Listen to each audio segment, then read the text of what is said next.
अस्सलाम वालेकुम। आज जो सा हमने टॉपिक डिस्कस करना है वो है प्रोटीन।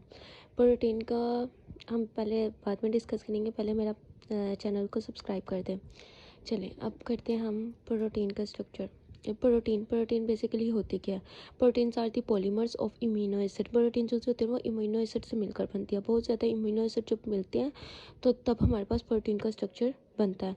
इसमें हमारे पास कंपाउंड होते हैं कंटेनिंग कार्बन। इसमें हमारे पास मतलब कि इम्यूनो एसिड में हमारे पास कार्बन भी होता है, नाइट्रोजन भी, ऑक्सीजन भी एंड हाइड्रोजन भी।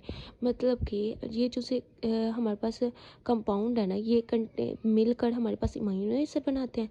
इम्यूनो एसिड जो मिलते हैं तो हमारे पास प्रोटीन का स्ट्रक्चर बनता है। ठीक है, अबंडेंस हम इसकी सबसे पहले पढ़ लेते हैं।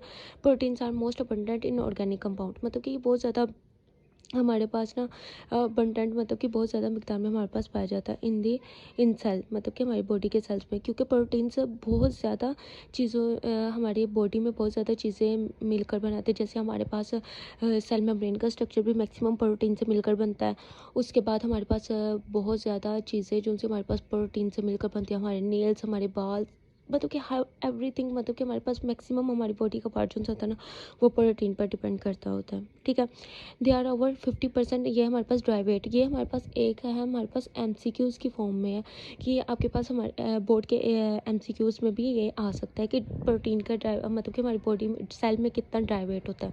उसके बाद हम इसका बेसिक स्ट्रक्चर जिसकी वजह से प्रोटीन बनती है वो हम देखते हैं। हमारे पास इम्यूनो एसिड की वजह से हमारे पास ना प्रोटीन का स्ट्रक्चर फेम होता है। उसके बाद हमारे पास 170 types of amino acid are present in cell. मतलब कि 170 टाइप्स के हमारे पास इम्यूनो एसिड पाए जाते हैं, जिनमें से हमारे पास 25 types are involved in the formation of protein. मतलब कि प्रोटीन की फॉर्मेशन के लिए ओनली यूज़ होते हैं, मतलब कि 25 टाइप्स के हमारे पास यूज़ होते हैं। ठीक है, उसके बाद most of proteins are made, मतलब कि जो सी मोस्ट हमारी बॉडी को रिक्वायर्ड होती है ना प्रोटीन्स, वो मतलब कि हमारे पास 20 टाइप्स ऑफ इम्यूनो एसिड। ये भी हमारे पास MCQs आता है बोर्ड में। ओके, आपने साथ साथ नोट करते जाना। उसके बाद हम स्ट्रक्चर्स ऑफ इम्यूनो एसिड के बारे में पढ़ेंगे। ठीक है, इम्यूनो एसिड का स्ट्रक्चर हमारे पास इम्यूनो ग्रुप हमारे पास होता है NH2।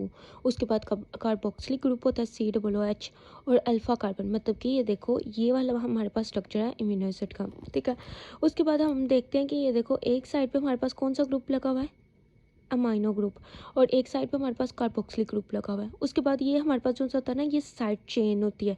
इसके साथ हम साइड चेंज, इसको आर को हम तब्दील कर सकते हैं, चेंज कर सकते हैं। इसको जिसके साथ हम चेंज करेंगे उसके साथ हमारा वो वाला टाइप का ना अमीनो एसिड बन जाएगा। अब फॉर एग्जाम्पल मैंने यहाँ पे 2 एग्जाम्पल्स भी लिख दी हैं। ठीक है, ये हमारे पास है एग्जाम्पल।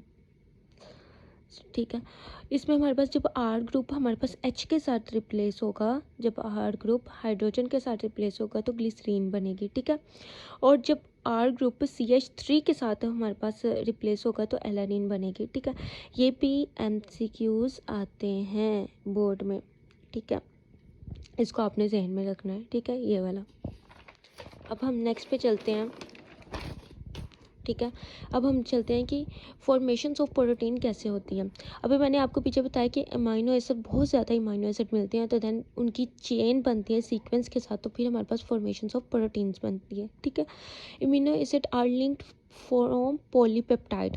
हमारे पास जो से ना इमाइनो एसिड है ना, इमाइनो एसिड जब उसके साथ एक दूसरे के साथ जुड़ेंगे तो फिर ही हमारे पास प्रोटीन का स्ट्रक्चर बनेगा ना। जब जुड़ेंगे हमारे पास तो वो कौन से बॉन्ड की वजह से जुड़ेंगे, पेप्टाइड्स बॉन्ड की वजह से। ठीक है, और पॉली मीन बहुत सारे, मैनी पॉली को मैनी कहते हैं ना, तो मैनी पॉलीपेप्टाइड, बहुत ज़्यादा पॉलीपेप्टाइड बॉन्ड की जब फॉर्मेशन होगी तो देन हमारे पास कौन सा स्ट्रक्चर बनेगा, प्रोटीन का स्ट्रक्चर बनेगा। ठीक है, उसके बाद हम ये बेसिकली ये हमारे पास शॉर्ट क्वेश्चन भी आता है। ठीक है, पेप्टाइड बॉन्ड की डेफिनेशन बताएं, इसके एग्जांपल्स बताएं, कुछ भी आ सकता है, ये MCQs में भी आ सकता है। पेप्टाइड बॉन्ड क्या होता है, हाइड्रोस्टेटिक बॉन्ड क्या होता है, ये सब कुछ हमारे पास आ सकता है। ठीक है, ये हमारे पास पेप्टाइड बॉन्ड जो होता है ये शॉर्ट क्वेश्चन के तौर पर आता है हमारे पास। इसकी डेफिनेशन आप एज इट इज़ ये भी लिख सकते हो और अपने लफ्ज़ों में भी लिख सकते हो, बट होनी कंप्लीट चाहिए। इसमें the linkage between the C of carboxylic group, मतलब कि हमने अभी अमीनो एसिड में पढ़ा कि ये हमारे पास कार्बोक्सिलिक ग्रुप है।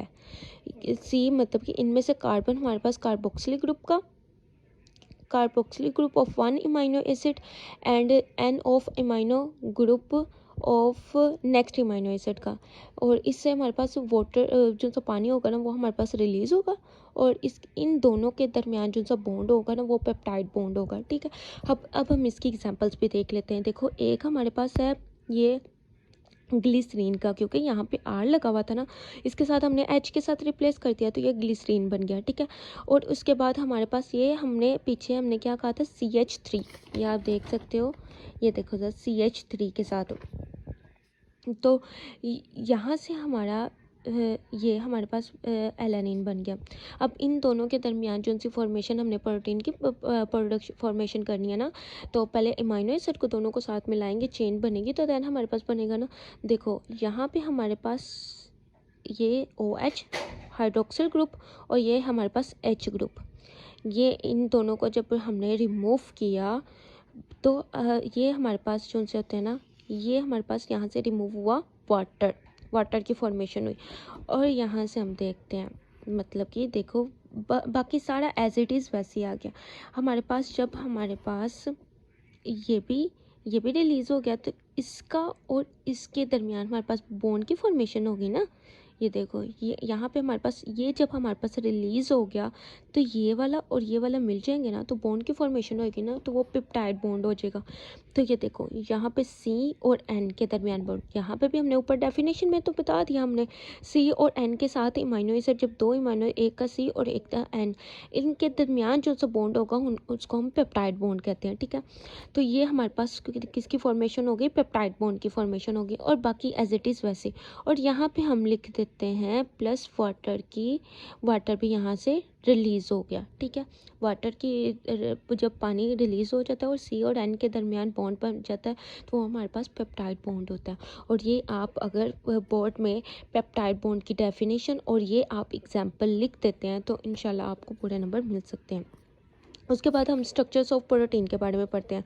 Specific properties of the protein structure formation, मतलब कि इसमें स्पेसिफिक प्रॉपर्टीज़ भी तो होनी चाहिए ना, जिसकी वजह से हमारे पास अगर हम उसको फुलफ़िल करते हैं तो हमारे पास प्रोटीन का स्ट्रक्चर एज इट इज़ बन जाए। ठीक है, उसमें हमारे पास ये है कि देखो स्पेसिफिक प्रॉपर्टीज़, हमारे पास नंबर्स ऑफ इमाइनो एसिड, मतलब कि हमारे पास काफ़ी ज़्यादा इमाइनो एसिड प्रेजेंट होने चाहिए, जिसकी वजह से हमारे पास लॉन्ग चेन इमाइनो एसिड बनेंगे, दैन पेप्टाइड बॉन्ड की फॉर्मेशन की वजह से हमारे पास प्रोटीन का स्ट्रक्चर बन सकेगा।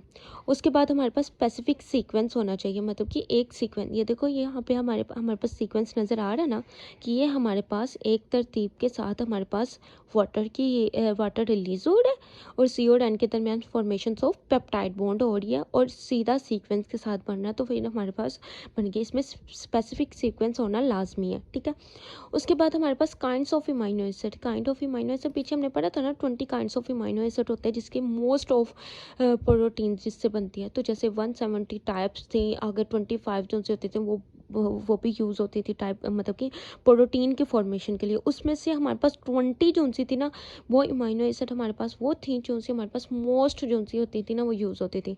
इसके बाद हमारे पास shape of the protein molecules, मतलब कि उसके साथ हमारे पास शेप भी हमारे पास, जैसे हमारे पास प्राइमरी स्ट्रक्चर, अब हमारे पास 4 लेवल्स ऑफ प्रोटीन्स होते हैं। हमारे पास प्राइमरी स्ट्रक्चर्स बनता है, सेकेंडरी स्ट्रक्चर्स बनता है, टर्शरी स्ट्रक्चर बनता है, क्वाटरनरी स्ट्रक्चर बनता है।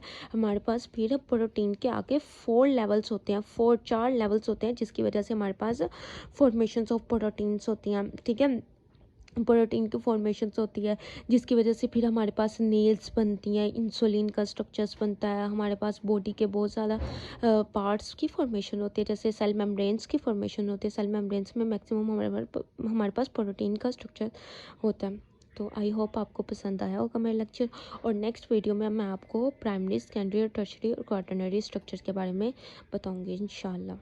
अल्लाह हाफिज़।